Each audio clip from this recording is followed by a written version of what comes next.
it's your lovely Abbie Dagrin, and welcome back to my YouTube channel, lovelies. Today I'll be continuing the natal chart analysis / reading on my channel, and today I'll be doing one on Bella Hadid. I'll be explaining her personality traits, her characteristic traits, and how she was able to garner a lot of success, and a lot of the things that she's endured based off her natal chart. So please stay tuned for the rest of my video. If you have not yet hit that subscribe button or hit that notification bell, then this is your calling to do so. This is your calling to be a part of the Abbie Dagrin family. Make sure you hit that like button because I know you guys will love this video. Make sure you share this video with everyone you know, whether that's your friends, your family members, your enemies, your siblings, just anyone in general who really appreciates natal charts and who really likes Bella Hadid.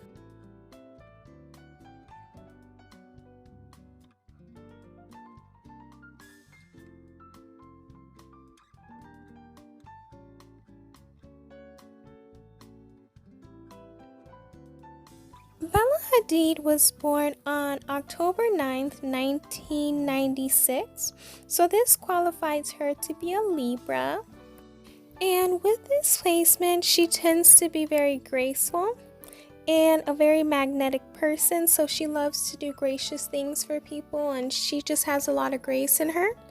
Being magnetic is something that is great as well because she'll not only be able to make sure opportunities come to her based off of her magnetic personality, but also great people and opportunities.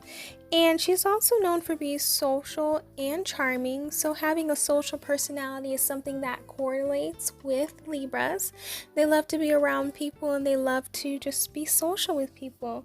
And being charming is something that they love to be as well, and that also helps them in life in order for them to manifest and accomplish a lot of the things that they want. So this is a great placement for her. Next up is her Virgo Moon. And with this placement, she heightens the sense of purpose and the need to do something productive. So in order for her to be calm and for her to feel at liberty and safe in herself, she will need to heighten her sense of purpose and need to be always doing something productive. That's such a great characteristic of someone with a moon in Virgo because, you know, it's an earth placement. So doing something is something that keeps them calm and keeps them wanting to do what they need to do. Because if they're not, they are just gonna lose it to a certain extent. So being productive, doing something, whether it's just cleaning or cooking or working or just organizing something, they always have to do something productive in order for them to have a sanity in them. They're also the type of people who are very calculated and they always strive for perfection. Next up is her Libra Mercury. And it's great that she has a Mercury and the Sun in the same sign because she's able to communicate a lot more effectively, and she's going to make an effective orator. So when she talks, people listen and people have a great connection with her when she talks. They feel safe around her and they just feel comfortable. They will love to hear what she has to say. She may be very harmonious in the way she speaks, so she loves to have harmony. She's verbally eloquent and gentle and diplomatic, which is something that comes with being a Libra, trying their best to be diplomatic. Being verbally eloquent is something that is with this placement as well. That's why people love to hear them and hear them talk. She can see all sides of an issue and tries her best to be diplomatic in how she resolves an issue to make sure everyone wins. So this is what comes with a Libra and Mercury. Next up is her Venus in Virgo. And with this placement, she takes her relationships quite seriously and she will do whatever is necessary to make sure that her significant other is very happy. So this is one of the greatest placements to have, like for someone who really will love you and respect you. So if you want someone to be there for you and make sure that your needs are met, then you should get someone with a Venus in Virgo. However, they would love that to be returned to them, and that's fair because, you know, they're giving out, so why can't they give in too? They love to be neat, they love to be clean and tidy. They are very practical people. They're very knowledgeable people. And that's also effective in relationships because they will use that knowledge to help that other person. They are down to earth and they're very helpful. So they're the type of people who will always help their significant other. Next up is her Mars in Leo, and with this placement, she tends to be a very ambitious person in the world, and she has a tenacious and fiery nature. So being ambitious is something that is associated with any fire sign, even though Mars is exalted in Aries, but Aries is like a fire sign, so if you have a fire sign in this placement, you're in good hands as well. So with this placement, she's gonna try her best to be the best of the best she can be. The ambition is there, the tenaciousness is there, the fiery nature is there, so she can accomplish her dreams.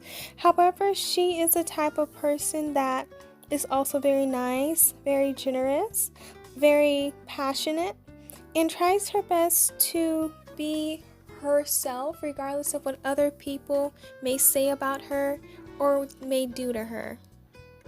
Next up is her Jupiter in Capricorn, and with this placement, she tends to gain wisdom and experience to add to her tried and true methods.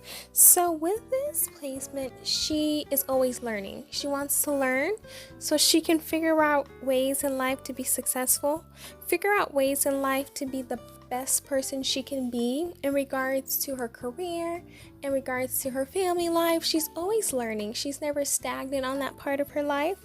And the dedication that comes with that is something that comes with this placement, always wanting to be the best, always wanting to make sure everything that she does is perfect.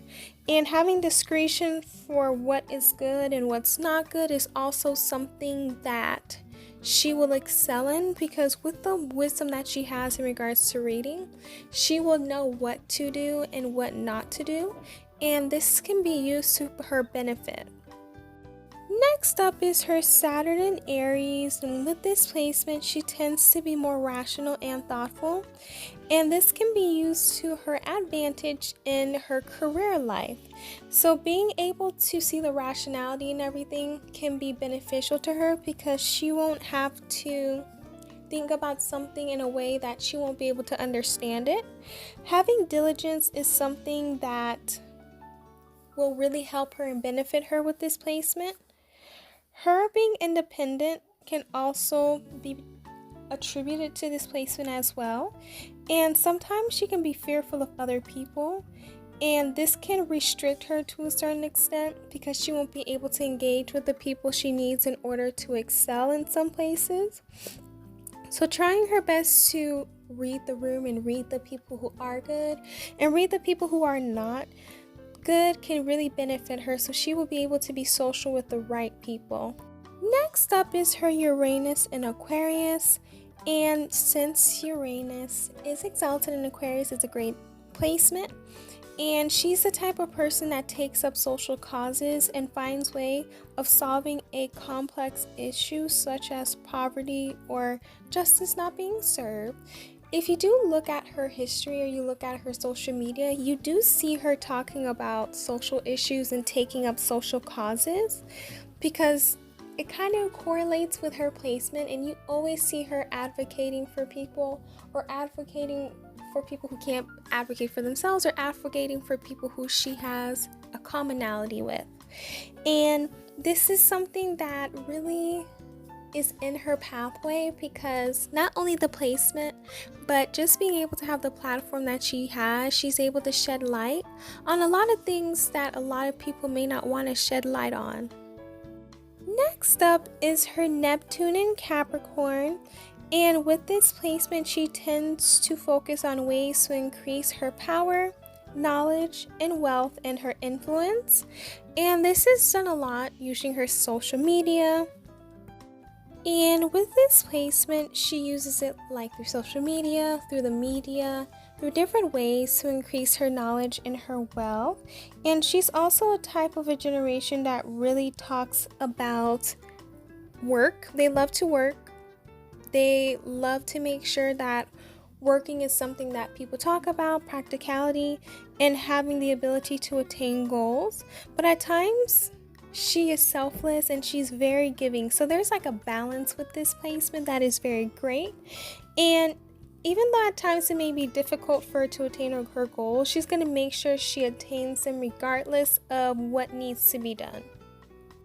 Next up is her Pluto and Sagittarius, and this comes because she was born between 1995 and 2008, so she is a part of Generation Z. And with this placement, they love freedom, experimenting, exploring, and risk.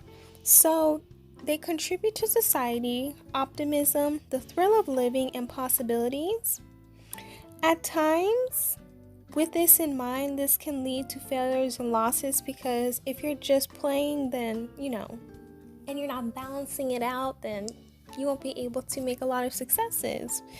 And they love to talk about things that deal with social issues, and she would love to add knowledge to her wealth instead of money. So they love to learn things instead of like money. They love to learn things new so they can add to their mental wealth. Next up is her North Node in Libra, and in order for her to uncover her hidden gifts and talents, she will need to develop the attribute of cooperation, diplomacy and tact, increasing awareness of others' needs, selflessness, giving support without expecting anything in return, creating win-win situations, sharing with others, communicating her self-identity, seeing things through other people's eyes, learning to listen to those around her, putting her energy into building relationships that last, identify with the diplomat within, create beauty and harmony in her environment, learn to connect and share with others, begin to compromise for her own happiness and fulfillment, and surrounding herself with people who will support her new, balanced, and rational outlook on life. So this is what she will need to bring into her life in order for her to live her life to the fullest. She has a stellium in Libra, so next is her Kiron and Libra. And with this placement, she has the wound of believing and seeing the other side of a story, meditating and meeting people halfway, and she has a great wisdom about relationships, and she may make a great counselor. However, with powerful beliefs and philosophies, it can be hard to practice these things in her own life. So sometimes she'll give advice to other people or do things for other people. However, those things, she does not feel like she deserves those things in herself. So what she has to do is realize that even though she may make mistakes in life, she is worthy of having someone to talk to. She's worthy of having people meet her halfway. And she deserves someone who will give her the same thing that she's given to others as well. Next up is her rising in Virgo. So this makes her have another stellium in Virgo. And with this placement, she is reserved and shy in new settings. She can appear to be detached or critical at times. She is sensitive to anything that gives her discomfort. And this can be something that is true, because if you've heard her in her recent interview, she talks about how she wished she never got surgery on her nose. And that is being sensitive to her bodily discomfort, because she really didn't like it because she didn't think it was nice, but now she regrets it. At times, she could be a picky eater. She's good at pinpointing details. At times, she could be wearisome and high-strung on issues. She is attracted to those who need help. She dislikes public displays of affection, and she's very dependable. Last but not least, lovelies, is her midheaven in Gemini. And with this placement, she is the type of person that loves to learn. She wants to make sure she's in an occupation that makes her have fun. She's the type of person who more than likely won't be in the same occupation for a long time. She doesn't take her appearance like in the world in the public too seriously in regards to her reputation. She's the type of person that people love to be around because she's able to get along with everyone, and this is also what helps her climb up the social ladder, is by her making friends with people, making allies, so that she's able to get into rooms. She loves to get into a career that deals with mental tasks and stimulates her mind, and she has a lot of creativity and she's very intuitive. So this is a great example of her midheaven in Gemini. That's all I have for you lovelies today in regards to Bella Hadid's natal chart. Please let me know down below how you felt about it. Did you learn more about her? Did you get to know her in a different way than before? Please let me know down below. Also give me any suggestions of people who you would want me to do a natal chart next on. Please hit that subscribe button and that notification bell so you know when I upload videos on the daily. Hit that like button and share. And if you have not yet followed me on all of my social media accounts, and this is your time to do so, I post a lot of content on my other social media accounts from Instagram, Twitter, TikTok, Pinterest, and other social media accounts, even Facebook. So a lot of the content I post on there, I don't post on here, so you're missing out on a lot, lovelies. I love you all. Please stay safe and healthy. You can support me through my PayPal and my Etsy store, and I will see you guys in my next video. Bye, lovelies.